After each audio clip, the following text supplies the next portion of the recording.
3, 2, 1, go! Okay. Hey everybody, my name is Tony. I'm Kristen. And this is, what do we name our channel? The Mechanic and the Hot Chick? Sailing Aurora. Sailing Aurora with the Mechanic and the Hot Chick. Yeah. I'm the mechanic and she's the hot I'm chick. the hot chick. I have brains though too. She is, and she does. So we wanted to make this video, I guess kind of just as a kind of an introduction of who we are and what we're doing and why we're going to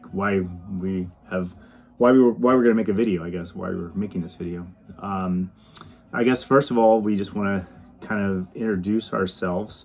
Again, I'm Tony and my wife Kristen, and we I guess the purpose of this is a kind of a sailing channel, if you will. There's a bunch of them out there, and I know a bunch of people are quitting the sailing lifestyle, and we're just getting into it. We're just starting. We are just starting. Yeah. So we may pick up where everybody else is dropping off. So thought we'd make an introduction video, and I guess just start by telling you who we are.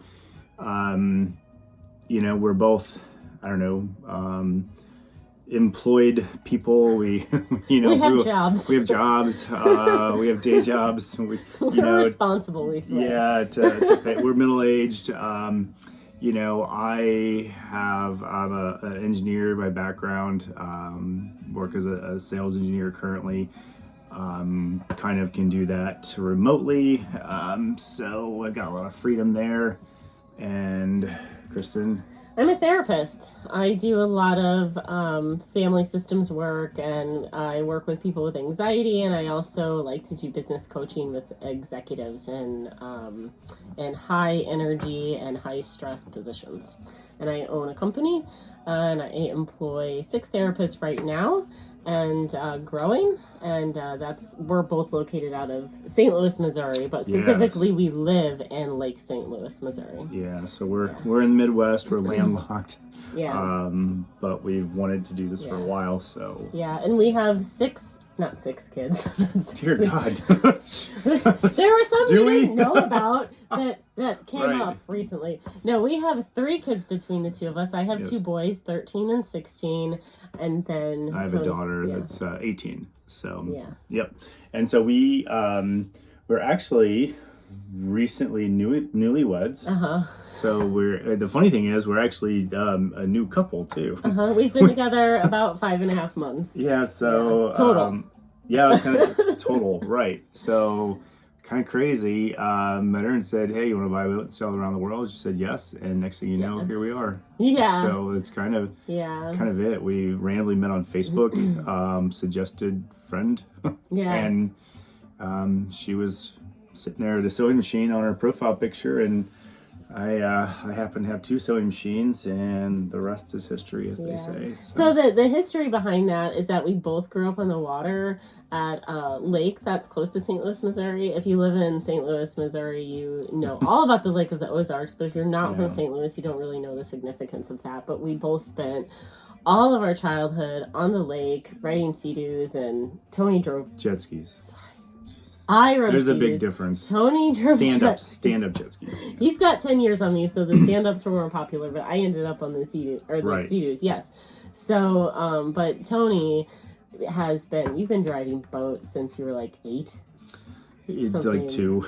Okay, yeah, my like dad 2. had me on the water. We were my dad was a big bass fisherman at the lake, and we had boats growing up as a kid, and jet skis, and I had I think a 10-foot aluminum John boat at like age 8 on Lake of the Ozarks, which is, if you know, Lake of the Ozarks is a big crazy lake with the big boats and big party lake, and I'm 8 years old with a 10-foot aluminum John boat with a 2-horsepower Mariner outboard just running around.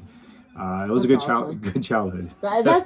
We see little kids driving around a lake like that, and we're like, this is how you should grow up, because our parents were just like, just come back at dinner time, will you? We have a tab up at the gas station. Just have gummy worms for lunch, you'll be fine. Yeah.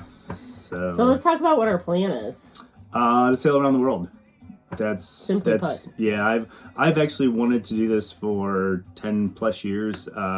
a friend of mine years ago said, watch Chasing Bubbles. It will change your life. Yeah. And I did, and that really kind of set the tone for what I thought was possible and what could be done. Yeah. And I've been working toward this for about 10 years ish, I guess. Mm-hmm. And when I met Kristen, I just kind of said, "Hey, do you want to go with me?" And she had definitely a interest in seeing the world. I've been traveling the world since I was 19 years old, so I've been all over the world already by airplane, and I'm really interested in different cultures and languages, and it's been one of my dreams to meet like indigenous populations in these remote areas, and so that's what I'm really excited about.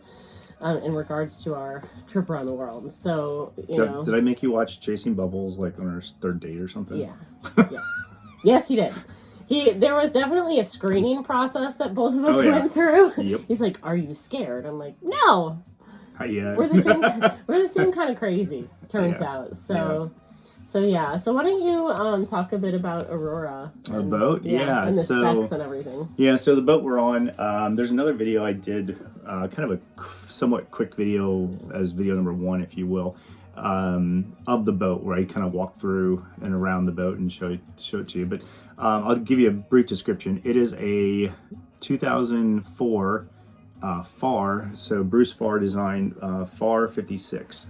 So she's a really big girl, and she's got a big butt. She's beautiful. She's beautiful and just incredible. So one of my things was I had wanted her always like, why don't you start with like you can sail around the world on a 36-foot boat, right? Why would we do that? Well, I wanted to live on it. So I really wanted to live on it. So I kind of had I wanted the aft cabin center cockpit layout. Because we have guests on the boat, they have their own kids. They have our kids. They have their own space in the front. They have their own head, and then we have our own space in the back and our own head. And I really wanted that separation. Yeah. The kids keep wanting to sleep closer and closer to us, though. They sleep outside in the cockpit. They sleep in the living room. They just want to be near us. Yeah. So this vessel has it was named Aurora. It's been named Aurora. It actually the previous owner changed the name. I think it was originally called Banana Wind. If you look it up, if you Google it all, you can find some specs on Banana Wind. You can see stuff on Aurora. Again, a 2004 Farr 56, and we just bought it. This video, we're making this in the middle of November, right? Yep. And we literally just closed on it. And then this is our first trip. We've been on the boat for 2 days. This is our first trip to where we are able to stay on the boat as an owner. We've been here 3 times. Yeah, we've been here 3 times, but this is the first time as an owner. So we now officially own the boat. She's ours completely. Did we mention where we're docked right now? We're in Annapolis. Yeah, no, we didn't. Yeah, we're in Annapolis. We're at a marina in Annapolis. And, the short-term plan is to stay here for a little bit. And then, actually, we'll get to that in a minute. Let me finish talking about the boat. So she's 3 staterooms, 3 heads. Has a day head in the front, and then another head toward the bow, and then a bunk, a double bunk on the port side, and the starboard side has a full size stateroom. So the really cool thing about this boat is that what would normally be a V berth on a boat, this one has a shop. It's literally awesome. It's literally a shop. I don't know how people live without it. Yeah, and I am very, very hands-on, mechanical. Like to do everything myself. Just as background, I had I guess technically we still have it for sale, a 41-foot Silverton aft cabin cruiser that I've had for 20 years on Lake of the Ozarks. So I've been around, cruising boats that have a lot of systems, right? That has a generator, that has the air conditioners, that has the inverter, the charger, the all of your your through holes for your all the through holes for the all the water. You've got all the systems that come on a cruiser. So I'm familiar with having that and maintaining You've it. been very intimate with Malibu Dreamin'. That's the name of the boat. So the on the Silverton's Malibu Dreamin', and yes, I've been very intimate with that over the last 20 years. You've run wire through the whole thing, redid the everything. whole stereo system, installed a new ice maker. You installed every fireplace. System on, everything on that boat's new. Air conditioners, everything. Yeah. So I've actually replaced the transmission in the port engine. I replaced the generator. I've had the generator out like 9 times, for oil leaks and for various issues. So I'm familiar with how stuff works and how it's supposed to work. So, hopping into a boat like this, nothing about it scares me. Except for the cost of things, right? Everything's bigger and more expensive. A lot. So the boat has all hydraulics, which is new to me though. Actually, it has a DC hydraulic pump, and then it actually has a PTO off of the generator for the hydraulics. And so the hydraulics run the furlers. So there's a Genoa, and then like a stay sail, and they're both on a hydraulic furler, which is really cool. The windlass is hydraulic. All of the winches, not all of them, 4, I think of 7 of the winches are hydraulic. And the bow thruster. The bow thruster is a hydraulic bow thruster, which actually goes down, drops out from below the bow, and then it's hydraulic as well for the motion side to side, and then it's hydraulic, comes back up. Yeah. So all of those systems run off of hydraulics from a DC motor and or the generator PTO, which is a cool system. I'm getting a crash course in electrical engineering, which I'm really actually excited about. But let's talk to them about insurance. So background, I have a dad, a stepmom, a sister, and a brother who are all in insurance. And insurance coverage has been a big part of my life, but I have had 0 experience with insurance on a vessel like this. Yeah, me too.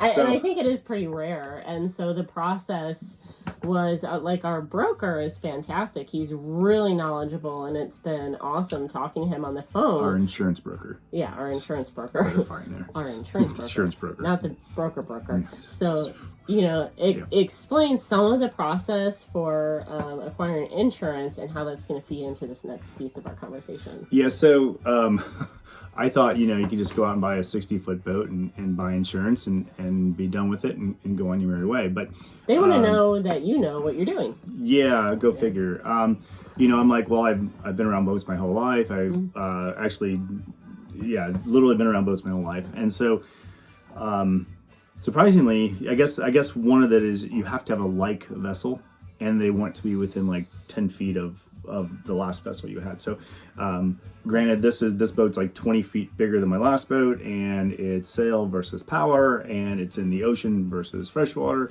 And so I get it. I mean, I totally get it. But the requirements, they wanted us to have 30 hours with a captain before, and have the captain sign us off, test us and sign us off before they would, just let us go free. I found it really interesting from an insurance perspective, because I know how car insurance works. Yeah. That even though we share ownership of the boat, they're only requiring you to be signed off on. I'm not included in that, right? I'm going to have... they want one of us, I guess. One of us, sure. One of us to be signed off. I found that interesting that they're not requiring both of us to officially be signed off, because both of our names are on. Yeah, good point. Which I assume that they probably think that one or the other is not going to take it out by ourselves. We could, I guess, but it's more challenging. Yeah, for sure. But I just, from an insurance coverage perspective, I found that really interesting, and maybe somebody will appreciate that factoid. So we have a solution. Imagine. Go ahead. I was going to say, imagine having.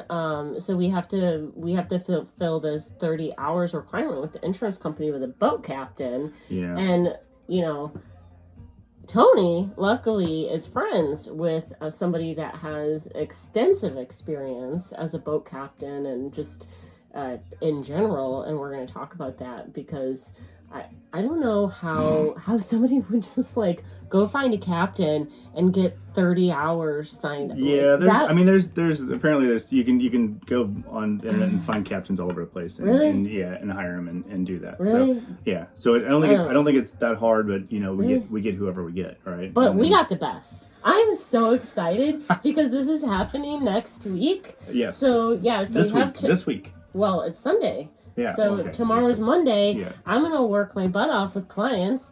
And then on Tuesday, our boat captain comes and we're going to talk about him. And then we get him for the whole week. And it's going to be the best ever. Yeah. So some of you guys that are familiar with sailing channels that are out there, Sailing Zingaro, James Everson. So he is... the nicest guy ever. Yeah, he's pretty awesome. I met him a couple years ago at Annapolis Sailboat Show because they have the YouTube, stuff up there. All the YouTubers go to the show. I met him there originally, and actually was on Sailing Talisman. If you guys are familiar with Sailing Talisman, they have a Oyster 45, and I wanted an Oyster for the longest time. That was like the boat I wanted.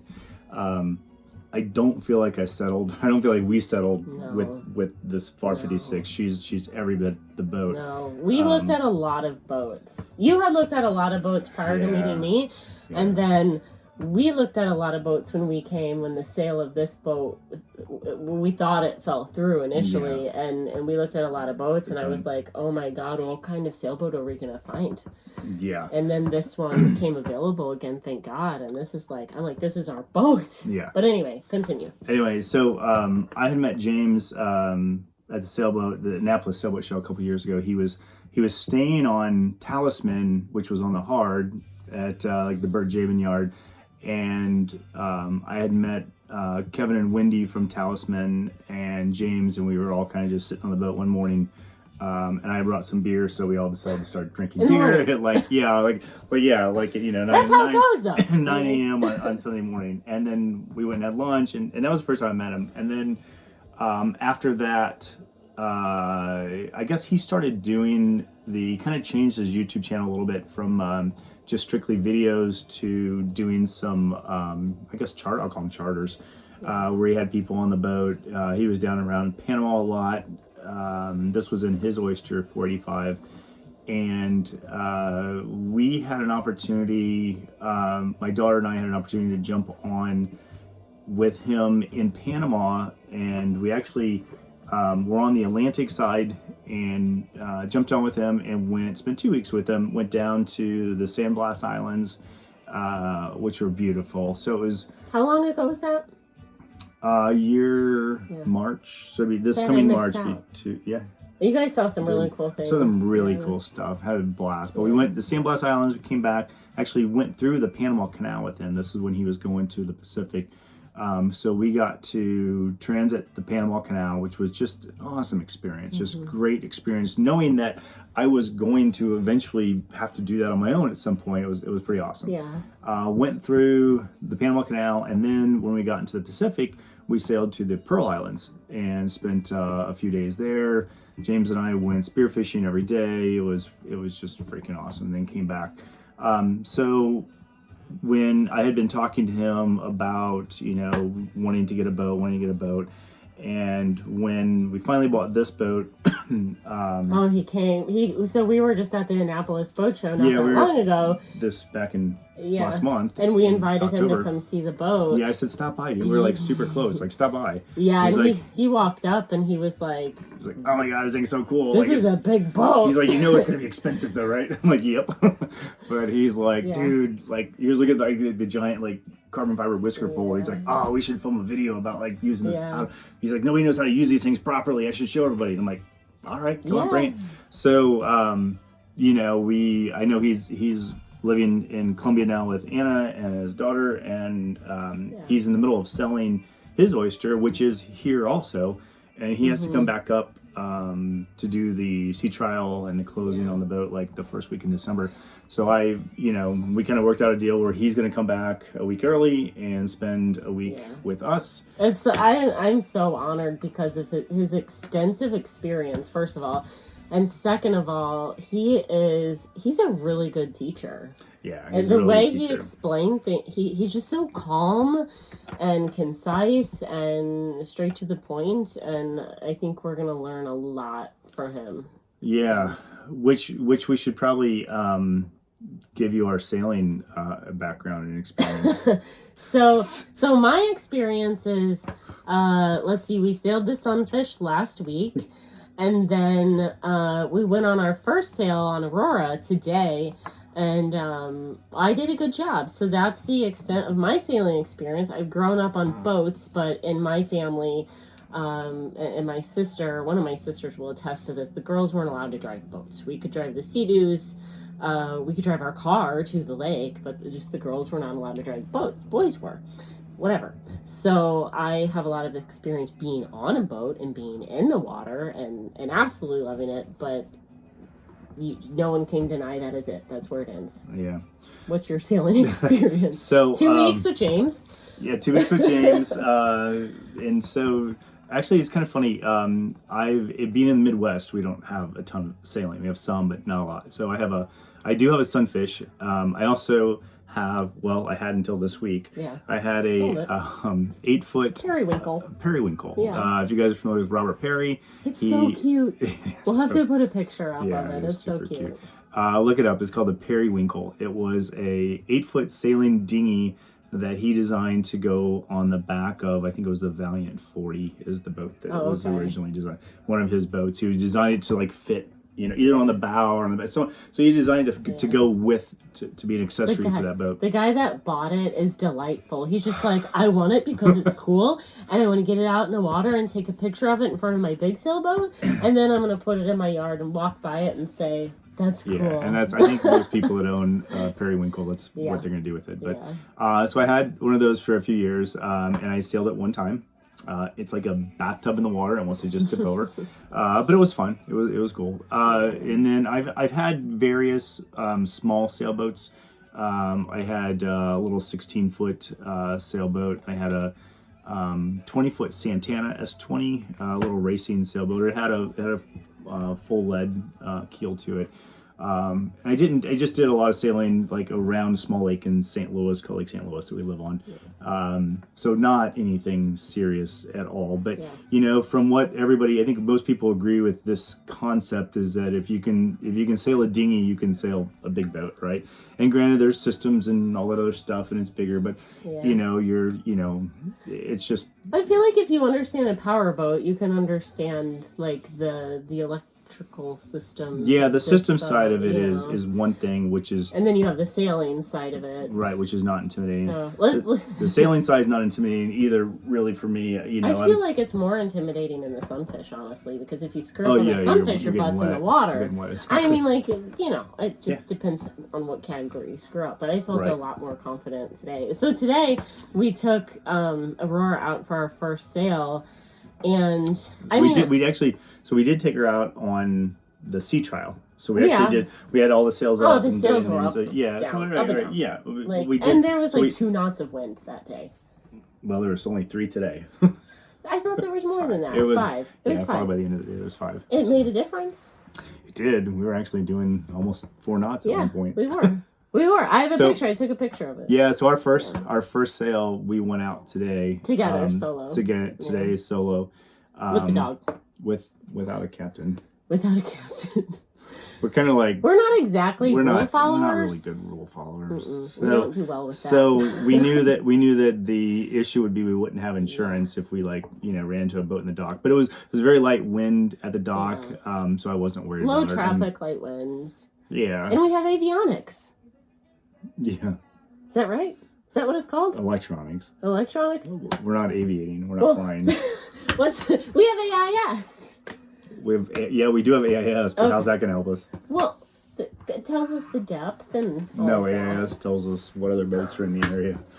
It went anyway. We're still working on all the details. So she's, again, very new to this. Yeah. But we had, what are the maps called that help us, see what part of the channel we're supposed to be going. We have charts. Yeah, we have electronics with, It's got full Raymarine. We have electronic Has full charts. Raymarine, electronics on it. It's pretty nice. So, so we were able to see everything, do everything. So we went out into the Chesapeake, and we saw the Bay Bridge from afar. We put the sails up for maybe about an hour, and had the main. We put the Genoa, and then the staysail. Put all of them up, and we were sailing. Turned off the engine, generator, everything, and we were literally sailing. We heeled a little bit too, and our border collie Piper was walking around, and she gets excited. She likes to go up on the bow and stuff, so that's cool. Yeah, so it was pretty awesome. So we had our first sail. We got back to the dock just fine. We got back to the dock at dark, and I'm so proud of Tony. He has to back this 60-foot, ultimately 60-foot sailboat into our slip. I don't know if it's called slip, but our berth, if you will. Yeah. When Bert Jabins pulled it out, they considered it 61 feet length overall. Really? Yeah. I was thoroughly impressed. I'm really good at putting big things in tight places. Get used to it if you're gonna watch our channel. She just did what I told her. It was fine. It was good. So we had our first sail. It was pretty awesome. It was really cool. So we're gonna be touching base while James is on the boat. We're gonna make some videos of how-to videos while he's on the boat. That'll appear on his channel, but I think also on ours. And we'll probably have some sort of video that kind of goes over like what that experience was like, learning how to sail the boat. Because with a captain, because I think a lot of people have a lot of questions about how do you start this lifestyle with a job and no experience. Like, what is this journey like? And it's super interesting to a lot of people, and it's interesting to us because it's a surprise at every turn. Honestly. Yeah, I don't think a lot of people go out and buy a 60-foot boat right off the bat. No. No. So, no, I don't know. But I wouldn't, I know we're still so new into this, but I wouldn't change a thing. She's pretty beautiful. awesome. You should go watch the tour of the boat. I think we'll make another one a little bit more in depth, something that gives you like some more details and specs on the boat. Because I did that one before I was intimately familiar with the boat. Yeah. And I've had some time to figure some things out and stuff. We probably should do a video about all the things that were broken, because that would be really fun. Because this boat had funny. Pretty much everything on it. We could not figure out how to turn off the light in the engine room. I'm like, okay, let's get light bulbs, put them in. Where's the lights? Yeah, there's no lights in the engine room. There's lights, but I googled it, and you can't. I think there was an article that I came across that nobody knows where the light switch is in the FAR 56. Yeah, so there's a switch in the engine room floor. It's actually the engine room on this boat is It's in the floor. Yeah, there's a switch. So there's a big compartment that lifts up in the floor, so you can get to the engine. Sure, yeah. And you can walk all there. You can literally get all around the entire engine. Did you find the switch though for the lights? That's the switch that's in the. Okay. So when the door lifts, it's in the ceiling of the floor or whatever. When you open the door, it's like your refrigerator door. When you close your refrigerator door, light goes off, right? Okay. So same thing in there. Oh, and that's what was malfunctioning. That's what was broke. So I secured a new switch. So this is the engine room light switch, an Omron switch that I found. Yeah. So anyway, that's what's literally in the floor. And when you close the engine room hatch, it turns the light off. Okay, so that's how you turn the lights on. Makes sense. So we got to figure it out. But this was broke, so the arm was broke off. It's like all right.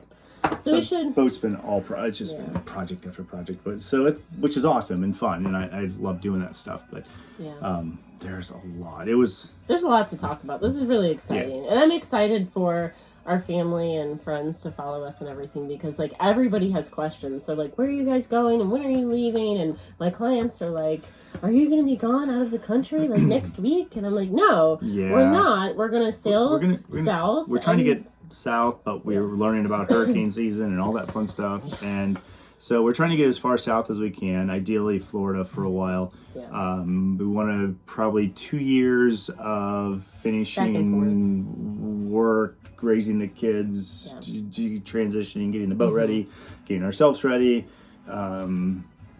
just making it all happen. So I think we got a plan. Yeah, we definitely have a plan. We know, Probably we March. know, We have a boat. Yeah, right. And then so yeah, I think we're gonna be in Annapolis area for over the winter, and then we'll maybe start sailing it south in March. Yeah, so we'll check in probably in the next week after we get some footage with James and talk about what we're learning. I'm so excited. I'm going to totally geek out on all of this. I know I'm a therapist, but I love all the mechanical stuff about the boat. She's been awesome. It's super exciting. That's why I married her. She's unbelievable. It's really cool. Yeah. So she's into this, and it's been fun, and it's don't even have to twist her arm. She's like, let's go, let's do this. So leave us comments and questions. Wait, what do we have to say? Like and subscribe? I want people to leave comments and ask questions, and I think eventually we should set up an email address that people can contact us at if they want to, and stuff like that, because I'm sure people are going to have questions, because we're not the only ones starting on this journey. Right.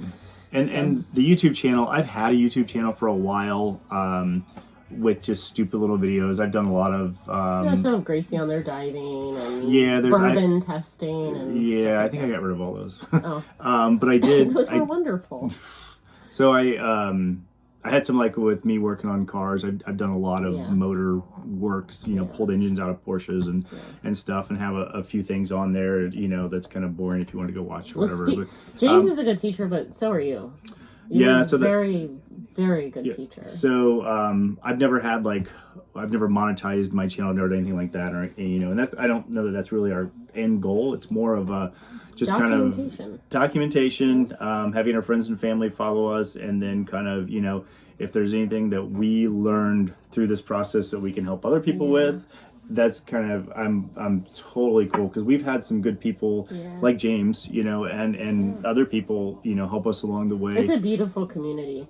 Speaking of, I'm sorry, we don't have this on our agenda to talk about, but I want you to help me talk about this. I want to talk about the Vendée Globe, because we're talking about, and I was thinking about this the other day, but we're talking about all the systems in the boat and the process of getting a boat and all of this stuff. But this is my first Vendée Globe that I've ever watched, and so this is a sailboat race in general. Hold on. And Pip is our favorite skipper, and Pip talks a lot about mindset when it comes to being a skipper on a sailboat, and that really connects to my career as a therapist. Yeah. And so we'll definitely be talking about that. And I've seen other couples who are sailing talk about how mindset plays a huge role in this journey we're about to embark on. So I don't know if you want to give Pip a plug, but she's Pip Hare. So most awesome. Sailing people know about the Vendée Globe. If you don't, it is a race that's held every 4 years. It's a solo, non-stop race around the world. So they start in the Vendée region of France. They sail south. They head east around Cape Good Hope. Cape Good Hope, I think, is South Africa. Okay. And then basically down the Southern Ocean, because the further south you go, the smaller diameter Earth gets. They sail around, and then they come back up around Cape Horn, South America, to the Atlantic and back to France. And it's roughly 80 days is kind of the time frame they claim. I watched it for the first time 4 years ago and just fell in love with the idea of it. And just, watched Pip. She was I think it was her first Vendée Globe, and she was an English sailor, so all the updates that they were able to give over satellite, was in English, so I was able to listen to her reports and stuff, and just fell in love with her mindset. She's an amazing human. The mindset is huge. She's an amazing human. She's well balanced. She's so humble. She's the CEO of her company and also the skipper, and she's doing all the jobs, but she just loves racing so much. She does everything. So she's I'm the CEO, and I'm the CEO, and I'm the skipper when I'm the skipper, and I have to separate these out, and it takes a lot of mental stamina and strength to be out in the ocean by yourself on a.